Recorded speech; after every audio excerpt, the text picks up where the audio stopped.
On the morning of August 8, 1963, a meticulously planned and daring heist forever changed the landscape of British criminal history.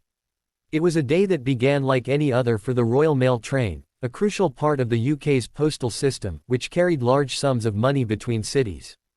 The Royal Mail train, travelling from Glasgow to London, was carrying a considerable amount of cash, approximately £2.6 million, which today would be worth around £53 million. However, on this particular morning, the train was about to become the target of one of the most audacious heists in British history. The mastermind behind the operation was Bruce Reynolds, a seasoned criminal with a reputation for pulling off high-risk robberies. Reynolds had spent months planning the job, assembling a team of criminals who were both highly skilled and strategically placed. It wasn't just a crime, it was a work of art in criminal planning. The gang was composed of some of the best minds in the world of crime, including men like Tony, the Hat, Pino, who had insider knowledge of how the rail system worked, and Big Jim Hussey, a veteran thief who knew how to evade police. Reynolds' meticulous planning involved studying the movements of the Royal Mail train for months, noting the exact route, timetable, and the vulnerabilities in the system. The gang's goal wasn't just to rob the train, they wanted to do it without leaving any trace, to make the robbery as clean and flawless as possible. They knew that catching the train in a remote location, with no immediate access to nearby police or witnesses, would give them the best chance to succeed. They also planned to split up afterward, each taking separate routes to avoid detection and confusion. One key element in the plan was to use a fake signal. Criminals with knowledge of the railway's signaling system had rigged a signal near the train stop. The signal was altered to appear as if it was part of the normal system, convincing the engineer to stop the train in a desolate area of the countryside, far from help. The train's crew, unaware of the danger, halted the train without hesitation at the point marked by the false signal. As the train came to a halt, the robbers, armed with makeshift weapons like plastic handguns and hammers, boarded the train, catching the crew off guard. They moved swiftly and efficiently, knowing that time was critical. The robbers worked with military precision, neutralizing any resistance before the crew could respond. The group of thieves, numbering 15 in total, quickly took control of the train, and most importantly, the car that contained the mailbags with cash. The robbery was carried out without any gunfire or significant violence, which was unusual for a crime of this magnitude. The robbers' calmness and precision made the operation seem almost surgical. As the gang made their way through the train, they began to unload the heavy bags of cash, carefully choosing the ones that contained the money that had been earmarked for transport. In total, they stole £2.6 million, an amount that was nearly impossible to trace. They loaded the bags into waiting vehicles, which had been pre-arranged to take them to an isolated farm in the nearby countryside. They made sure to cover their tracks, wiping down the train's surfaces and removing any evidence that could later tie them to the crime. The escape plan was just as meticulously designed as the robbery itself.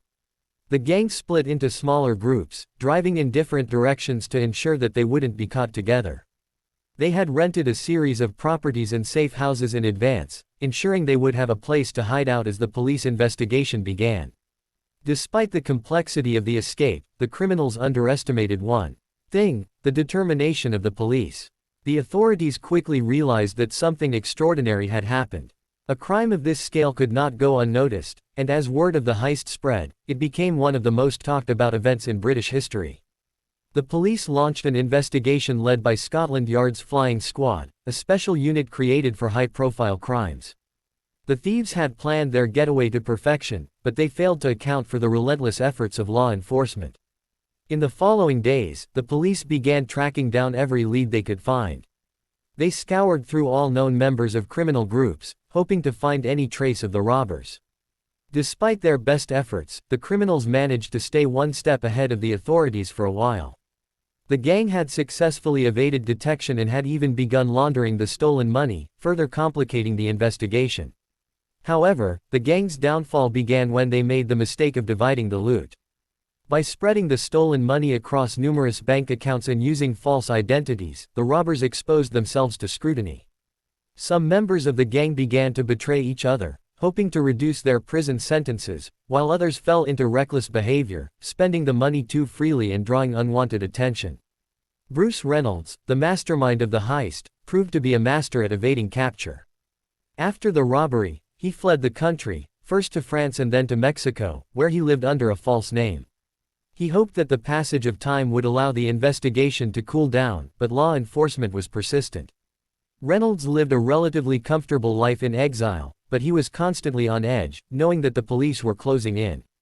As months turned into years, the robbers were slowly apprehended one by one. Some were arrested in the UK, while others were caught abroad. The police traced the stolen money, found key witnesses, and uncovered the elaborate web of deception that had allowed the criminals to avoid capture for so long. Eventually, Reynolds was caught in Mexico and extradited to the UK, where he stood trial for his role in the robbery.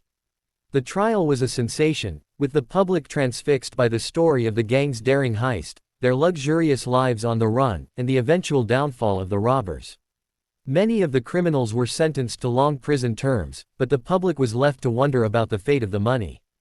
Despite the thorough investigation, a substantial portion of the stolen cash was never recovered, adding an air of mystery to the case that persists to this day. The Great Train Robbery remains one of the most iconic and successful heists in history. The story of the heist is not just about the crime itself but about the individuals behind it, the clever planning, the fearless execution, and the inevitable collapse under pressure. It is a tale of audacity and betrayal, of criminals who almost got away with it, and of the relentless pursuit of justice. The robbery and its aftermath are now legendary, inspiring books, documentaries, and films about the daring criminals who pulled off the heist of the century. As the years have gone by, the legacy of the Great British Train Robbery endures, cementing its place in the annals of criminal history as a testament to one of the most well-executed and thrilling crimes of the 20th century. If you enjoyed this story and want to hear more chilling tales from around the world, don't forget to like and subscribe to our channel for more spine-tingling content.